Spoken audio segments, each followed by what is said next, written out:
Before we look at the specifics of Source D, let's look at how England traded at the time of before the invasion in 1066. Here we've got a map that is actually upside down. We can see the United Kingdom here and there's Europe.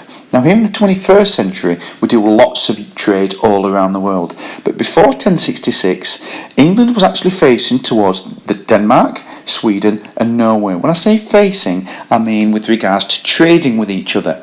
This was their perspective with regards to who they did business to. But interestingly, because of the relationship that William the Conqueror had with France, after all he was French and Normandy is around this area here, this opened up new markets to Germany, the areas of Germany and Italy and France and Spain.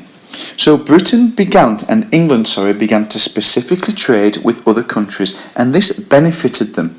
So let's have a closer look at Source D. Now Source D is actually taken from the book What Did the Normans Ever Do for Us? And it's really interesting in order to consider the impact that they had. So you will see that before the Norman conquest, much of England's trade was with smaller sized populations like Norway, Sweden, Denmark. But the relationship between the French Normans and their European neighbours meant that large new markets opened up. This is very important because this benefited England financially. So this made particular landowners richer. This was because England had lots of sheep, so it made woolen goods and it was able to sell them in Europe. It was also had widespread lots of pottery. And as a result of this, lots of landowners made lots of money. However, it must be said that ordinary people did not particularly benefit all that much, even though actually jobs did actually go up. So let's get back to the source. By 1100, that's really important, England was quickly becoming a centre for European trade, and this dramatically affected how much wealth came into the country. As a result of this, employment dramatically went up.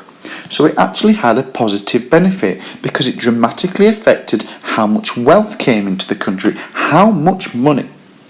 So going back to the source again, even as a result of this, employment dramatically went up, even though ordinary people were still poor. Yet individual nobles, the landowners, became incredibly rich and wealthy. Now this historian here, David Brown, said in 2001 that he believes that this laid the foundations for explaining why England became one of the richest countries in the world by 1900. So remember, it's this area, it's this time. By 1100, trade dramatically went up, and this had a positive benefit on England. So let's go back to our question, and we need to consider what impact did the Norman invasion have? And we're focusing on specifically here Source D.